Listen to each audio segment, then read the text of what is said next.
علی نے عرض کی تھی یا رسول اللہ حضور میرے کندھوں پر بیٹھ کے بت گرا دیں. بیٹھے ہو پریشان نہیں ہونا.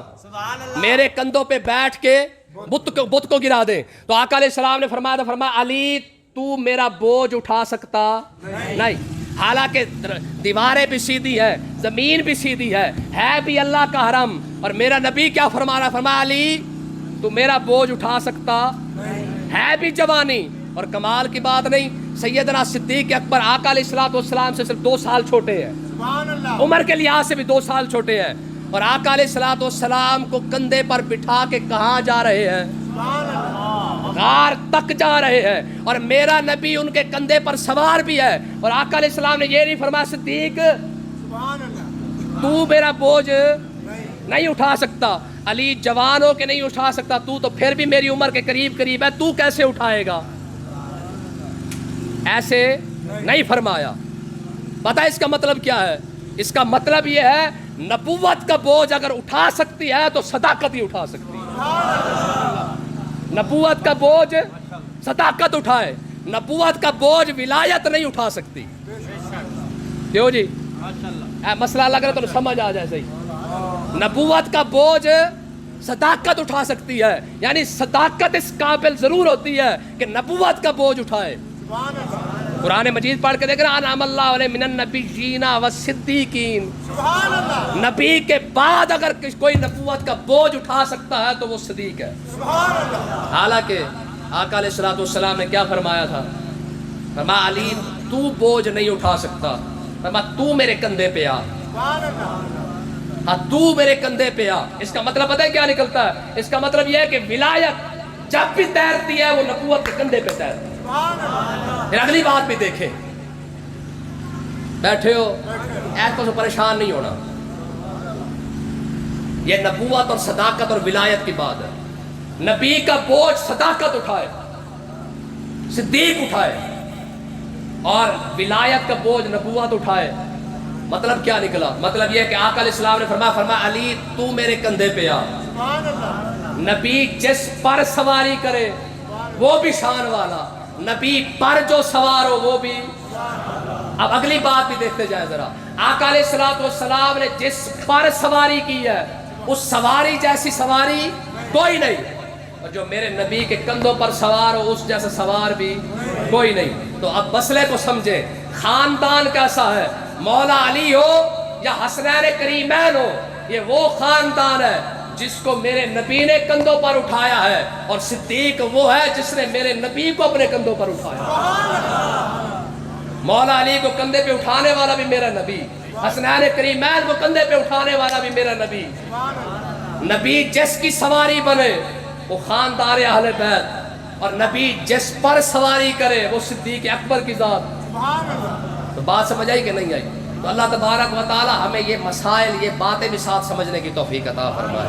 تو اس لیے میں دونوں چیزوں کو کوشش کر رہا تھا کہ دونوں چیزوں کو ساتھ ملا کے چلیں, تاکہ ہمیں پتہ چلے کہ دین کا تھوڑا تھوڑا ہمیں بھی پتہ ہونا چاہیے. اصل چیز تو قرآن اور حدیث ہے, یہی ہے نا ہمارا ورثہ, یہی ہمارے سارا کچھ ہے. تو اس لیے یاد رکھیں اللہ تبارک و تعالی ہمیں عقیدہ ایسا عطا فرمایا ہے, ہم جس کی شان بیان کرتے ہیں لگتا ایسی ہے یہ اسی کے ہیں. میں نے اپنے پیٹ کے اندر تک یہ حدیث بیان کی کہ مولا علی جھنڈا اٹھانے والے ہیں, تو اس پر لوگوں نے کہا کہ یہ حدیث ہے ہی نہیں. پھر میں نے دکھائی, میں نے کہا میاں یہ حدیث ہے. جب وہ آئے نا دیکھنے کے لیے تو میں نے ان کو اس سے اگلی حدیث بھی سنائی. کون سناوا؟ میں نے کہا تو جھنڈے پر پریشان ہو گیا نا کہ لوائے حمد کا جھنڈا مولا علی اٹھائیں گے. میں کہ یہ درد کسی اور کو ہوتا تو سمجھ بھی آتا, درد ہوا بھی تو کسے. ہاں جی, میں نے کہا اس سے اگلی حدیث تجھے بتاؤں مفت کے اندر. اس نے کہا اس سے اگلی حدیث کیا ہو سکتی ہے کہ لوائے حمد کا جھنڈا مولا علی اٹھائے, اس سے آگے کون سی حدیث ہو سکتی ہے؟ میں نے کہا سن, اس سے آگے اور حدیث پاک بھی ہے. اس نے کہا کون سی؟ میں نے کہا اس سے اگلی حدیث پاک یہ ہے کہ قیامت کے دن جب دنیا ساری پل صراط سے گزر رہی ہوگی نا, پل صراط کے درمیان میں جب کوئی بندہ پہنچے گا, رب درمیان میں کھڑا کر کے فرمائے گا, اب بتا علی کے بارے میں کیا کہتا تھا. نہ آر نہ پار. نعرہ حیدری, نعرہ حیدری.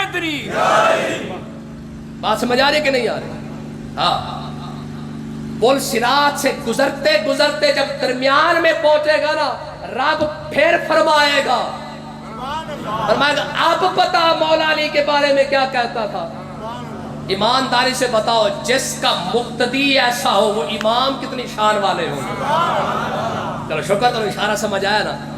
یہ مقتدی ایسا ہے تو امام کتنی شان والے ہوں گے۔ یہ حدیث پاک بڑی مشہور ہے، النظر الی وجہ علی عبادہ، علی کے چہرے کو دیکھنا عبادت ہے نا؟ بڑی مشہور حدیث پاک، بڑی مشہور حدیث ہے کہ النظر الی وجہ علی عبادہ، علی کے چہرے کو دیکھنا عبادت۔ میں نے کہا بڑی کمال حدیث ہے اور بڑی پڑھی جاتی ہے۔ ذرا اس حدیث کی روایات تو اٹھا، اس حدیث کا راوی کون ہے؟ اس حدیث کو روایت کرنے کے بعد اگلا راوی کون ہے؟ کیوں جی؟ النظر الی وجہ علی عبادہ، علی کے چہرے کو دیکھنا عبادت۔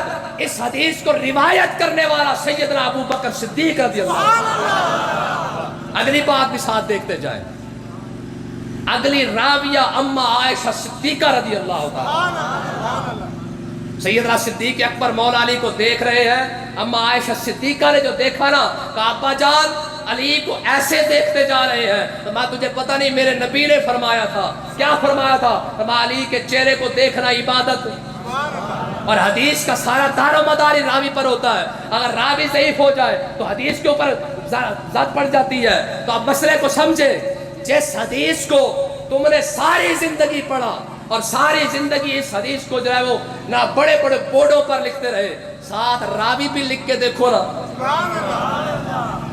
اس حدیث کو تو روایت کرنے والا بھی یا سیدنا صدیق اکبر اور سیدنا صدیق اکبر سے نیچے روایت کرنے والی اما عائشہ صدیقہ رضی اللہ عنہ۔ بات سمجھ آئی کہ نہیں آئی؟ ہاں، تو اس لیے مولا علی رضی اللہ تعالیٰ تشریف فرما تھے، جناب عمر کو دیکھا اور یوں سر جھکا لیا۔ لوگوں نے پوچھا، فرمایا خیریت تو ہے؟ ایسے چپ کر کے بیٹھ کے عمر کو دیکھ کے سر جھکا لیا ہے۔ کہا میرے نبی نے فرمایا تھا، فرمایا عمر کے غصے سے بچا کرو، عمر کے غصے سے بچا کرو۔ فرمایا کیوں؟ فرمایا جب عمر جلال میں آئے تو رب کی ذات جلال میں آ جاتی ہے۔ اس حدیث کو روایت کرنے والا مولا علی ہے۔ عمر کے غصے سے بچو، کیونکہ عمر کو جب جلال آ جائے، غصہ آ جائے تو رب کی ذات جلال میں آ جاتی ہے۔ کمال کی بات نہیں ہے، اس کی شان ہو تو یہ روایت کرتے ہیں، ان کی شان ہو تو وہ روایت کرتے ہیں۔ اللہ تعالیٰ ہمیں سمجھنے کی توفیق عطا فرمائے۔ اللہ تبارک و تعالیٰ اس آستان پاک کو سلامت رکھے، حضرت کے علم اور عمل کے اندر اور آپ کی زندگی کے اندر اللہ تعالیٰ برکت عطا فرمائے۔ اس طریقے سے اللہ تعالیٰ یہ ہیرے جو مجھ سے پہلے تشریف لائے ہیں، بڑے بڑے لوگ ہیں ماشاءاللہ، ٹھیک ہے، میں سنتا رہتا ہوں ان کو، خاص کر سمر عباس صاحب ہو گئے یا دوسرے ہمارے دوست ہو گئے، ماشاءاللہ بڑے خوبصورت لوگ ہیں اور بڑے کمال کی وہ گفتگو کرتے ہیں۔ تو میرا نام تو خیر طالب علمی دور کے اندر آتا ہے اور طالب علمی ہی انشاءاللہ ساری زندگی رہنا ہے۔ تو اللہ تعالیٰ یہ صرف حضرت کی خصوصیات ہے کہ اتنی محنت کرتے ہیں، اتنی محنت کرنے کے بعد اتنے بڑے بڑے لوگ آپ کو سننے کے لیے جو ہے وہ مل جاتے ہیں، وگرنہ اتنا آسان نہیں ہوتا کہ 10 12 بندے ایک اسٹیج پر اکٹھے مل جائے۔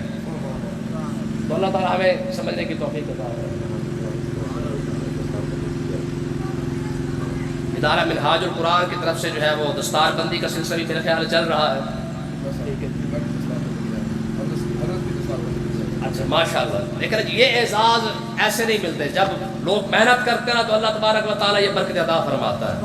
منہاج القرآن کی طرف سے حضرت کی دستار بندی کی جا رہی ہے، تو اللہ تعالیٰ سب مل کے دعا کریں۔ دیکھیں نا، آپ کو اسپیشلی یہاں پہ بیٹھ کے اتنے بڑے بڑے لوگ سننے کو ملتے ہیں تو یہ نہیں کی برکت ہے۔